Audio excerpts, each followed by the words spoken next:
Are you jumping through hoops just to see a customer's contact history? Are you opening 3 or 4 different forms every time you want to check the last thing you talked to them about? If so, you're working way too hard, and I'm going to show you an easier way. Welcome to another TechHelp video brought to you by AccessLearningZone.com. I'm your instructor, Richard Rost. In today's video, I'm going to show you how to quickly and easily filter a subform based on a combo box in a parent form. Today's question comes from Wendy in Springfield, Massachusetts, one of my platinum members. Wendy says, I've been using your TechHelp free template and I really like the contact management part of it, but I'm wondering if there's a quicker way to view a customer's contacts. Right now, I have to open the customer's form, then go into the contacts form from there. Is there a way to build a form where I can just pick a customer from a combo box and immediately see all of that customer's contacts so I can quickly switch between customers? Well, yes, Wendy, that's what we're going to do in today's video. We're going to make a combo box, you pick a customer from the list, and then it'll filter the subform based on whatever customer you pick. Now, this will be a developer level video. What does that mean? Well, that means there's going to be a little tiny bit of VBA. Literally, all we need are 2 lines of code, but you got to know where to put them, and that's what I'm going to show you today. But if you've never done any VBA programming before and you're curious, go watch this video. It'll teach you everything you need to know in about 20 minutes to get you started. I am going to show you how to do this without any VBA, but knowing a little bit of VBA gives you some more control. We'll talk about this in just a few minutes. And this is the database we'll be using in class. It's my TechHelp free template with the customer and the contact management part. You can watch how that was built in this video.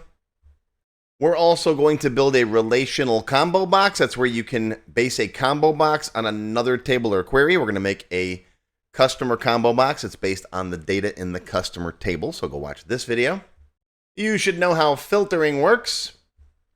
And we're going to use the after update event to fire that event to do the filtering after the user updates that customer combo box. So go watch all of these videos. These are all free. They're on my YouTube channel. They're on my website. Go watch those and then come on back. All right, so here I am in the TechHelp free template. This is a free database. You can grab a copy off my website if you want. And right now, to look up a customer's contacts, let's say you want to look up Jane Cobb, right? You got to either go to the customer form and find Jane Cobb or search for him, or go to the customer list and look for him in here, right? You could search, you could filter. Where's Jane? There's Jane right there. So we can open up Jane. And now that we found Jane, we can go into the contacts. Okay, there's his contact history. But I want an easier and faster and quicker way. I want to be able to open up a form, pick Jane from a combo box, and boom, there's all of his contacts. And if it's something that you use all the time, you can easily, quickly switch between different contacts, different customers. Now, we already have a contact form, this guy, right? And if we open it by itself, you'll see it's got all the contacts for all the people in it. And what breaks it down and filters it normally is when we go into the customer form, this button does the filtering, right? And only shows you stuff for that customer. We also have another form here, the customer with contacts, and that's got that embedded here. Okay, but we still got to, do some work to find Jane up here. So let's make another form, just an unbound parent form that all it has in it is a combo box. And when we change the value in that combo box, it shows us the records for the contacts for that customer. So let's start with a blank form. I'm going to use my single F here. It's just a blank single form. All right, so we're going to copy this guy, copy paste, Control C, Control V. We'll call this my contact list F. All right, contact list F. Let's design this guy. We can get rid of these fields. And since this form is going to have no data in it, there's no records to pick in this form itself. It's just going to have an unbound combo box in it. Let's go into the form's properties, go under format. We can turn off the record selectors, the navigation buttons, the scroll bars, all that stuff, right? Change the color, do all that stuff if you want to. Now in here, all I really want is a combo box to pick a customer. So that's easy to do. And in fact, in one of the previous videos, we built this guy here called customer LFQ. And that just simply puts last name and first name together in a field, right? Just like that with a little concatenation, right? Last name, comma, first name. So we can use this guy to build our combo box, right? Form design, find the combo box. The wizard starts up. That's a good wizard, right? get the values from a table or query, pick queries, pick that customer LFQ, next. What fields do you want? Bring them both over. Next. What do you want to sort it by? Well, that LF, that last name, first name. Next. How do you want it to look? Now, since this is based on a query, we don't have that little checkbox here to hide the ID field. So you just got to grab this little slider here and just like that, right? Make it so that that has a width of 0. Hit next. Pick the field from that query that has the value that you care about. The ID is the one I care about. It's not going to be bound anywhere, so it really doesn't matter. Hit next. What label would you like? Let's put in here customer. And then we're done.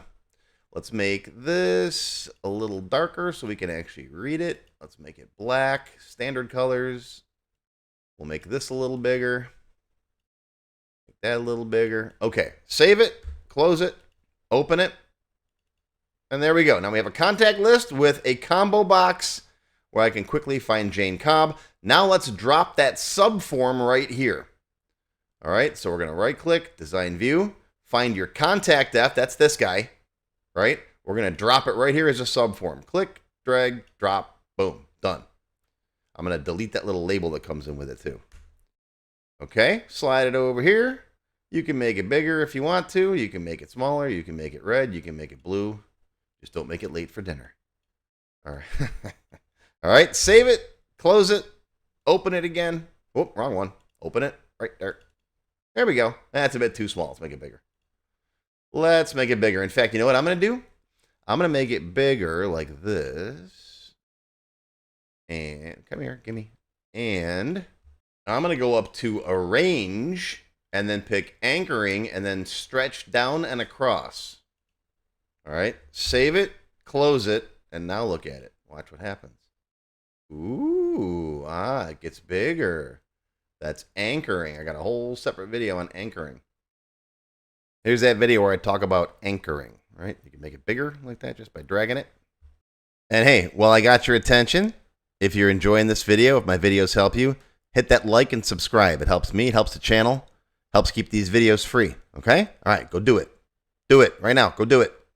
Now, one of my pet peeves with the combo box wizard, it's a good wizard, but it doesn't let you name the box as part of the wizard. So let's make this customer combo. It's customer combo box. All right, let's save that.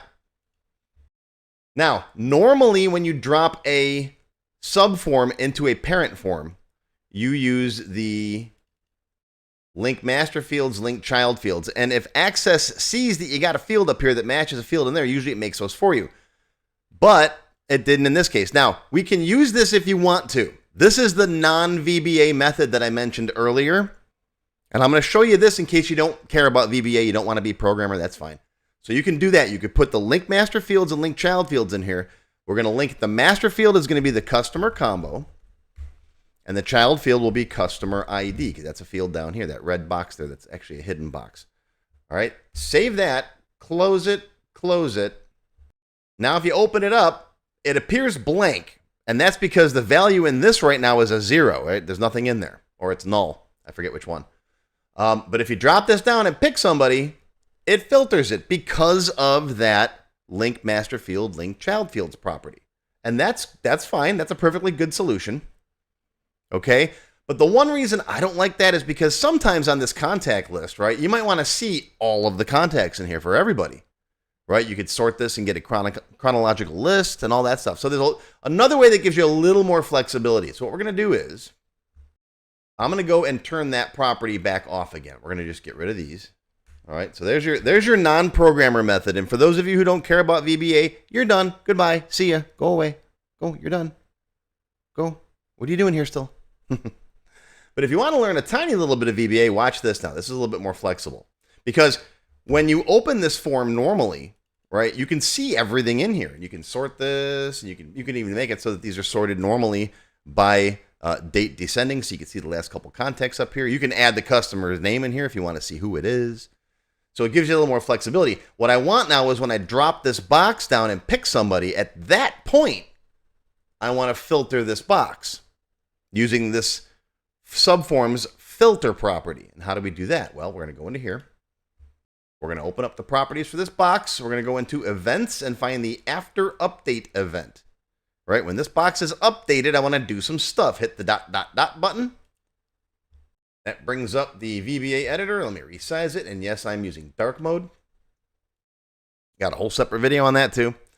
All right, so what are we doing here? When the combo box is updated, I want to change the filter property of the contact form.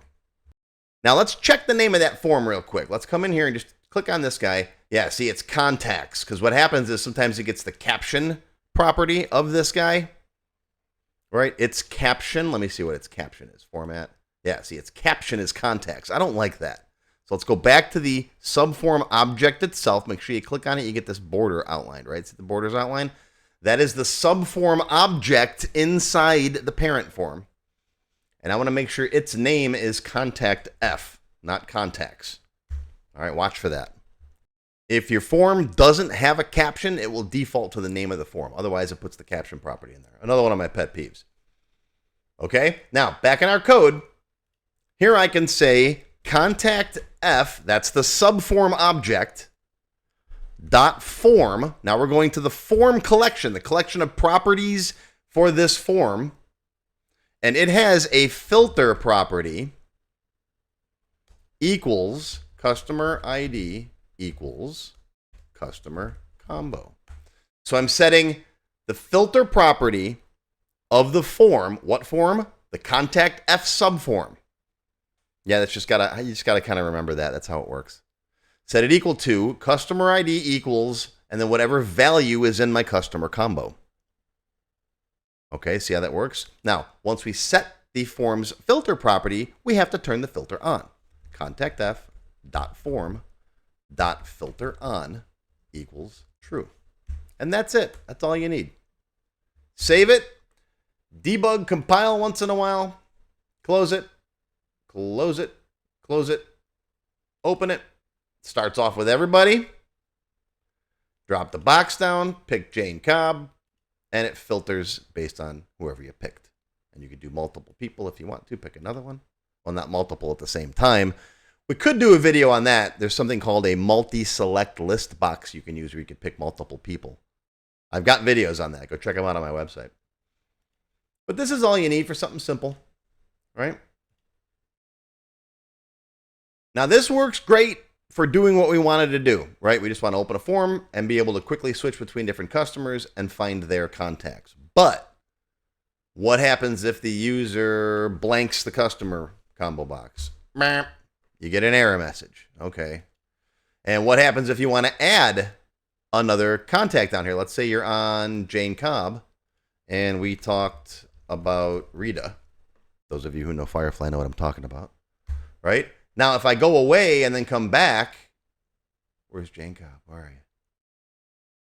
There you are. All right. Rita's not on there. Why is Rita not on there? Well, if you look in the contact table, where's it at? There it is. It's up top. Right? It's got a 0 because the subform didn't know where to get the new default value from. So how do we solve those problems? Well, we'll talk about that in the extended cut for the members. Silver members and up get access to all of my extended cut videos. And of course, there's hundreds of them by now. And we've got a lot of different options to pick from because that default value for that new record can come from several different places. It could come from this combo box if this form is embedded in this in the contact list form. It could come from the customer form, right? Right now it knows to get, wrong one. Right now it knows to get its default value from this form.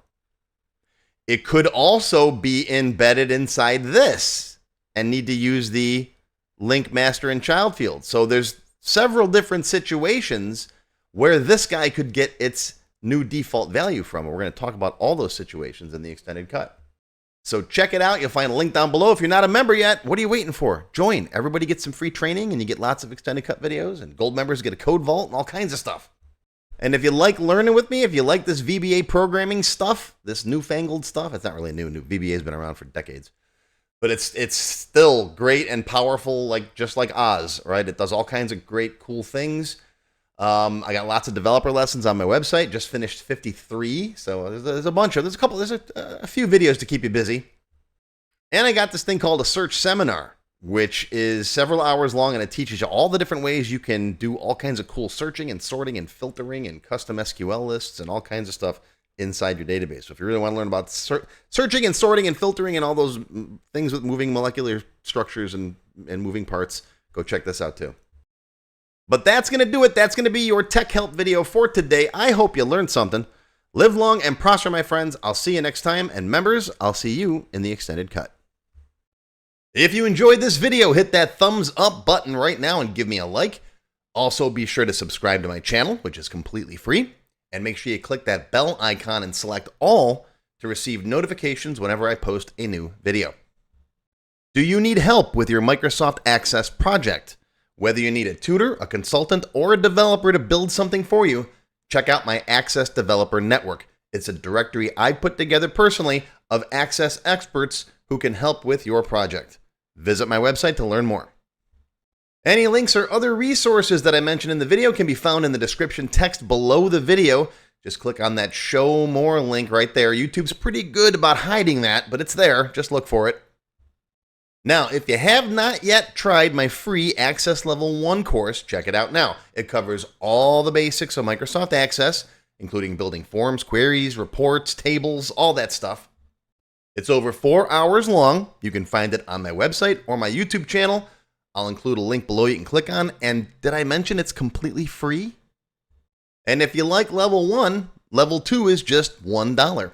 That's it. And it's free for members of my YouTube channel at any level. Speaking of memberships, if you're interested in joining my channel, you get all kinds of awesome perks. Silver members get access to all of my extended cut Tech Help videos, and there's hundreds of them by now. They also get one free beginner class each month, and yes, those are from my full courses. Gold members get the previous perks plus access to download all of the sample databases that I build in my Tech Help videos. Plus, you get access to my code vault where I keep tons of different functions and all kinds of source code that I use. And gold members get one free expert class every month after completing the beginner series. Platinum members get all of the previous perks, plus they get all of my beginner courses, all of them from every subject. And you get one free advanced or developer class every month after finishing the expert series.